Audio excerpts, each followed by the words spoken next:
وفاقی وزیر قانون ڈاکٹر فروغ نسیم کا ایک بیان اور وزیر اعظم عمران خان کی طرف سے کراچی کے مسائل کے حوالے سے ایک کمیٹی کی تشکیل کے بعد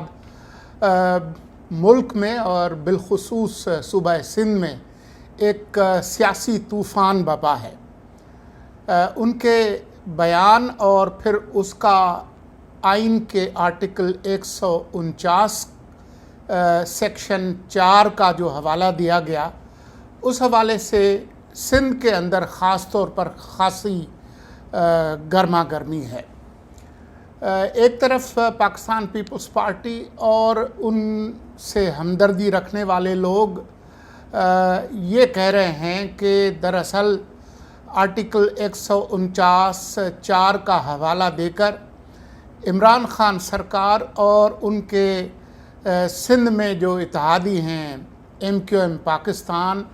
وہ در حقیقت صوبہ سندھ میں جو آئینی اور قانونی حکومت ہے اس پر قبضہ کرنے کی کوشش کر رہے ہیں۔ اس وقت صورتحال یہ ہے کہ وفاقی وزیر خارجہ شاہ محمود قریشی نے قومی اسمبلی کے فلور پر جو بیان دیا اور ساتھ ہی کچھ وفاقی وزراء جن میں وزیر علی محمد خان کا ایک بیان بھی ہے، جس میں انہوں نے کہا کہ یہ ان کا ذاتی بیان ہے ڈاکٹر فروغ نسیم کا، اور ساتھ ہی سابق وزیر خزانہ اسد عمر کی طرف سے قومی اسمبلی کے فلور پر جو تقریر کی گئی، اور وزیر اعظم عمران خان کا جو متوقع دورہ تھا کراچی کا وہ بھی منسوخ ہو چکا ہے۔ تو ایسا لگتا ہے کہ اس بیان کے بعد اب یہ معاملات جو ہے وہ ٹھنڈے پڑتے ہوئے دکھائی دیتے ہیں،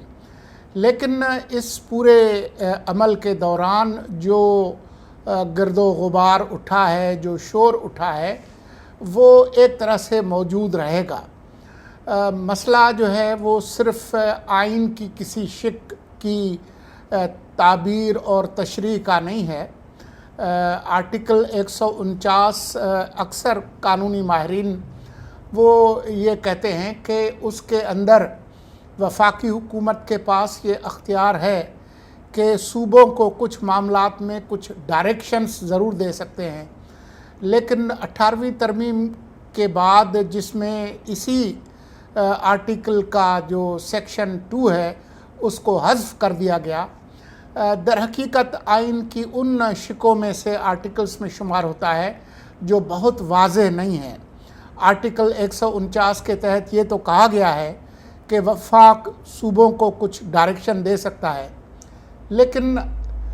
اگر وہ صوبے اس ڈائریکشن کو نظر انداز کر دیں یا اس کو نہ مانیں تو اس کے بعد کیا ہوگا اس کے بارے میں آئین کے اندر وضاحت نہیں ہے۔ تو یہ آئین کی کچھ ان آرٹیکلز میں شمار ہوتے ہیں جو بہت زیادہ واضح نہیں ہیں، لیکن یہ جو گرد و غبار اٹھا ہے، جو شور اٹھا ہے، چاہے وہ کراچی کے جو شہری مسائل ہیں ان کی بنیاد پر ہوں، کچرے کے بنیاد پہ ہوں، پانی کے مسائل پہ ہوں، لیکن یہ ایک بہانہ ہے۔ اصل جو بات ہے وہ یہ ہے کہ سندھ کے اندر سندھ کی جو 2 بڑی کمیونٹیز ہیں، جو پرانے سندھی اور جو آبادی اپنے آپ کو مہاجر کہتی ہے، ان کے درمیان جو تنازعات ہیں مختلف حوالوں سے وہ عرصہ دراز سے رہے ہیں۔ تو اصل جو بات ہے، جو انگریزی میں جس کو کہتے ہیں ایلیفنٹ ان دا روم، یا کمرے کے اندر جو ہاتھی ہے، اس کے بارے میں بہت کم گفتگو ہوئی ہے۔ آپ کو یاد ہوگا کہ کئی دفعہ کوٹا سسٹم کے حوالے سے بھی بات ہوئی ہے کہ وہ ایک متنازع معاملہ ہے۔ ویسے تو پاکستان کے اندر جو کوٹا سسٹم شروع ہوا تھا وہ جناح صاحب کے زمانے میں ہوا تھا، 1948 میں ہوا تھا۔ اس کے بعد بھی اس میں مختلف اوقات میں توسیع ہوتی رہی ہے۔ جو آخری جو کوٹا سسٹم جس کے اندر سندھ میں جو ہوا تھا، جس میں شہری آبادی اور دیہی آبادی کے لیے کوٹا مخصوص کیا گیا تھا، وہ اس کا صحرا تو باندھا جاتا ہے ذوالفقار علی بھٹو صاحب کے بارے میں، لیکن یہ اصل میں جنرل یحییٰ خان کے زمانے میں شروع ہوا تھا، اور 73 کا جو آئین تھا اس نے اس کو ایک کانسٹیٹیوشنل پروٹیکشن یا آئینی ایک تحفظ دیا تھا۔ لیکن جو کوٹا سسٹم کا جو معاملہ ہے وہ خاصا پرانا ہے۔ مثال کے طور پر جب مشرقی پاکستان کا حصہ تھا، ان کی آبادی 57.75 تقریباً 58% آبادی جو ہے وہ مشرقی پاکستان کی تھی، لیکن اس وقت جو کوٹا سسٹم رائج تھا اس میں ان کو صرف 42% نمائندگی دی گئی تھی سروسز وغیرہ کے حوالے سے۔ تو یہ جو کوٹا سسٹم کا جو نظام ہے وہ دنیا بھر کے اندر ہے، مختلف حوالوں سے ہے، وہ جابز کے حوالے سے بھی ہے، نمائندگی کے حوالے سے بھی ہے۔ اگر ہم اس وقت پاکستان کے ڈھانچے جو سیاسی نظام ہے اس کو دیکھیں تو آپ کو پتہ ہوگا کہ جابز کے حوالے سے بھی جو اقلیتیں ہیں ان کے لیے جابز کا ایک کوٹا مخصوص ہے، عورتوں کے حوالے سے بھی ہے۔ اسی طرح سے جو مختلف اسمبلیاں ہیں، چاہے صوبائی اسمبلیاں ہوں، چاہے جو قومی اسمبلی ہو، چاہے سینٹ ہو، تو وہاں پر خواتین کے حوالے سے، اقلیتوں کے حوالے سے بھی نشستیں جو ہے وہ مخصوص رہی ہیں۔ یہ بھی کوٹا سسٹم ہی ہے۔ تو دنیا بھر کے اندر اس طرح کی چیزیں ہوتی رہی ہیں۔ تو کوٹا سسٹم کے حوالے سے بھی سندھ میں ایک ڈیبیٹ موجود ہے کہ جس زمانے میں یہ 40 اور 60% کے حوالے سے کی گئی تھیں وہ کچھ حالات اور تھے۔ اب سندھ کے اندر جو حالات ہیں وہ تبدیل ہو چکے ہیں اور اس کو ختم ہونا چاہیے۔ سندھ کے جو شہری آبادی ہے اس کے اندر خاص طور پر جو مہاجر جو اپنے آپ کو کہتے ہیں لوگ، وہ ضرور اس کی بات کرتے ہیں کہ اس کو ختم ہونا چاہیے۔ تو اس حوالے سے بھی بات ہے، لیکن اصل جو بات ہے وہ یہ ہے جو ہم ابھی بات کر رہے تھے کہ جو کمرے کے اندر جو ہاتھی ہے وہ یہ ہے کہ سندھ کی یہ جو دو بڑی آبادیاں ہیں، جو پرانے جو سندھی ہیں اور جو مہاجر آبادی ہے، ان کے درمیان ایک تنازع اور ایک اعتماد کا خسارہ رہا ہے، اور اس حوالے سے مختلف جو جماعتیں ہیں، چاہے وہ قوم پرست جماعتیں ہوں یا علاقائی جماعتیں ہوں یا وفاقی جماعتیں ہوں، وہ ان تنازعات کو اپنے سیاست کے لیے استعمال کرتے رہے ہیں۔ تو جو اصل بات ہے وہ یہ ہے کہ 1947 میں پاکستان بننے کے بعد سندھ کی جو آبادی ہے اس کے اندر بہت بڑی تبدیلی آئی، کیونکہ پنجاب کے اندر جو مہاجرین آباد ہوئے ان میں ان کی اکثریت مشرقی پنجاب سے تعلق رکھتی تھی، جو کہ ثقافتی اور لسانی اعتبار سے جو موجودہ جو پاکستان کا پنجاب ہے اس سے کچھ زیادہ مختلف نہیں تھے۔ تو وہاں پر کوئی لسانی اور ثقافتی اس طرح کے معاملات پیش نہیں آئے، ماسوائے جنوبی پنجاب کے جہاں پر سرائکی آبادی بڑے تعداد میں رہتی ہے۔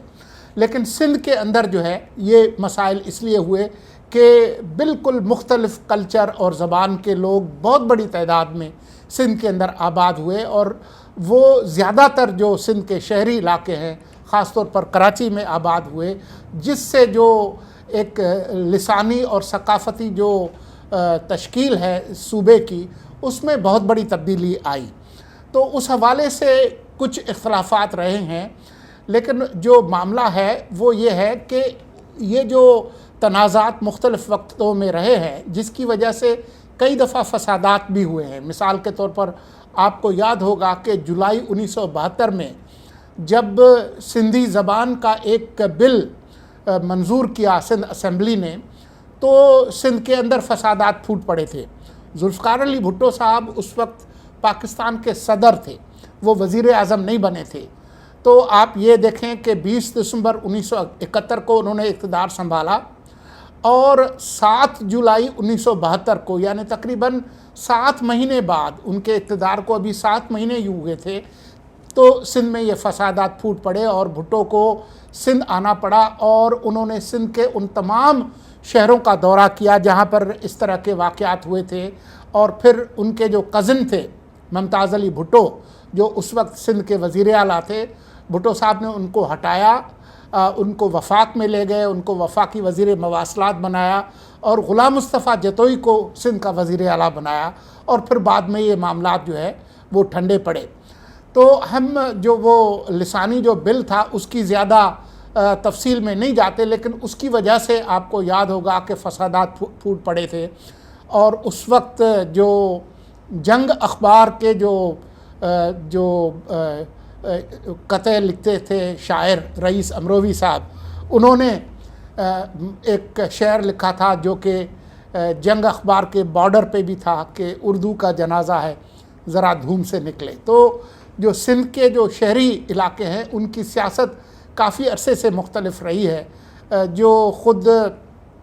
1970 کے انتخابات تھے اس میں بھی سندھ کے جو شہری علاقے تھے وہاں پر جماعت اسلامی اور جمعیت العلماء پاکستان JUP مولانا نورانی والی ان کی اکثریت تھی، اور پیپلز پارٹی کو کچھ سیٹیں ضرور ملی تھی۔ تو